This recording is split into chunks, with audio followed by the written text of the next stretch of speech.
Batman Arkham Knight. It's a game that I've played a lot and I really enjoy it. I wanted to review it as my first video, but then I realized this game's been out for 10 years already. It's been reviewed to hell and back by so many people. So let's talk about something else. Still about this game, but about something more specific. I want to talk about how this game might have done not too little, but too much.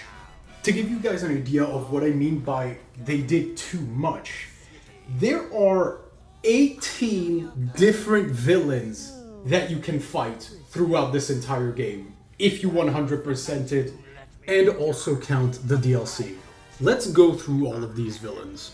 We have the Arkham Knight, Scarecrow, Azrael, Deathstroke, Harley Quinn, Two-Face, Penguin, Killer Croc, Hush, Firefighter Chief Raymond Underhill, the Mad Hatter, Riddler, Ra's al Ghul, Firefly, Mr. Freeze, Professor Pig, the Man-Bat, and Deacon Blackfire.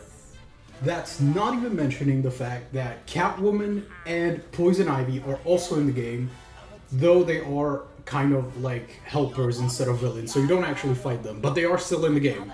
Still, for having so many villains, the people at Rocksteady did a fantastic job at handling all of them.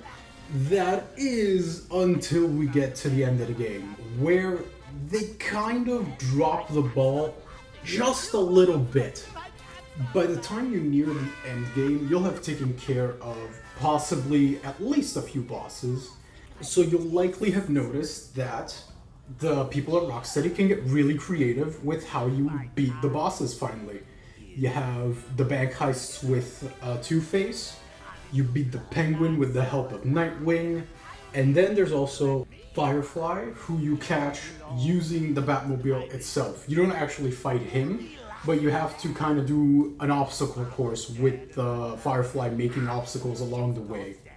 This creativity sort of dwindles near the end game, as shown with two villains in particular, one of which is Deacon Blackfire, and the other, unfortunately, is Deathstroke.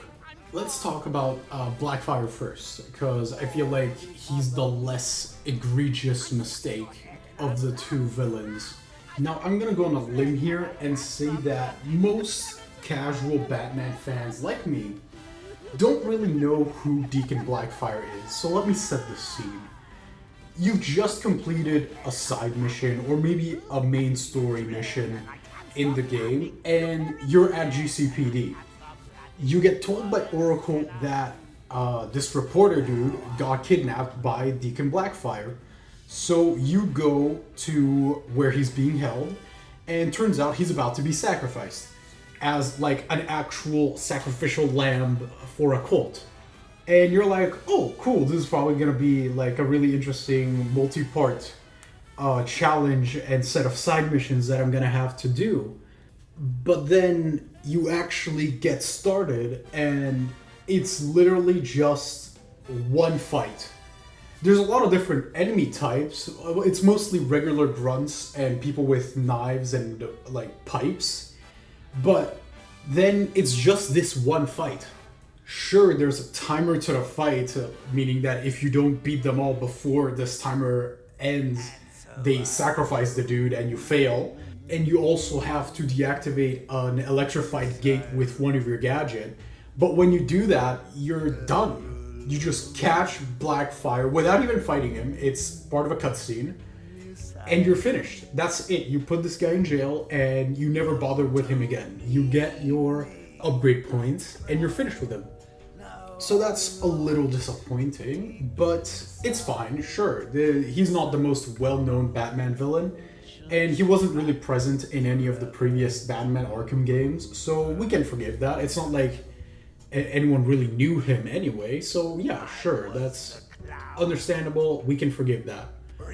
But what we can't forgive is how they treated Deathstroke. Deathstroke is one of the most well-known Batman villains. And I'm sure even casual fans know who he is. But the fans, or the real fans, are the ones who were probably the most mad with how he was treated in this game, because he's been teased throughout this entire series of games with only having a real appearance in Batman Arkham Origins. And now when you finally get to fight him again, he's a little disappointing. Quick spoiler alert, but he's basically the replacement for the militia's army after you beat the Arkham Knight. He becomes their new leader, their new commander, which means that when you finally complete all of the side missions that relate to the militia, he's the one who you fight. He's the final boss fight of this entire militia that's taken over Gotham. And it turns out it's just a rehash of the Cloudburst fight that you had already with the Arkham Knight. And why did they do this? Why would they basically copy and paste a boss fight that we've already done with none of the impact that it had previously? I mean, when we finally take down his tank with the Batmobile, we don't even get the chance to fight him. He just jumps out of the tank. We also jump out of the Batmobile, and we knock him out in the air. That's it. It's over. That's how we beat Slade. We don't get an awesome fist fight between two of the best fighters in Gotham. It's just over like that. When I first saw him jump out of the tank like that, acting like, oh, he's not done, I thought, oh yeah, we're gonna actually beat him up, like, this is gonna be an amazing fight. And then no, we just knock him out, and it was so disappointing. I felt sad. I felt actually sad. Like, I made my peace with it a while ago, but every time I see it, I just think of the missed potential. But regardless of that, that's pretty much the only gripe I really have with this game. Everything else is still pretty solid. Yeah, sure, the Batmobile segments can get a bit tedious, but everything else is great. The stealth is amazing, the gadgets are great. The fist fighting is always great, especially with how easily it flows and how the gadgets are integrated amazingly.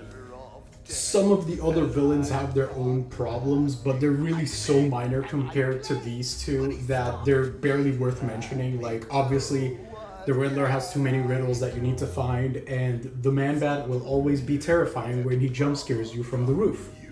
There's no denying that. And with that, I'm gonna end this video here. I changed the premise of this video about 3 different times, thinking I didn't want to make a video that's too long as my first video. And I know for a fact that if I hadn't changed the premise, it would have been at least 40 minutes to an hour, if not more. I didn't want to go through that being so new to this. Regardless, thank you for watching. I'd appreciate it if you liked and subscribed, maybe left a comment. I also stream on Twitch from time to time, so if you're interested in that, I'm going to leave a link in the description for you if you ever want to join. Thanks again for watching, and I'll see you next time, whenever that is.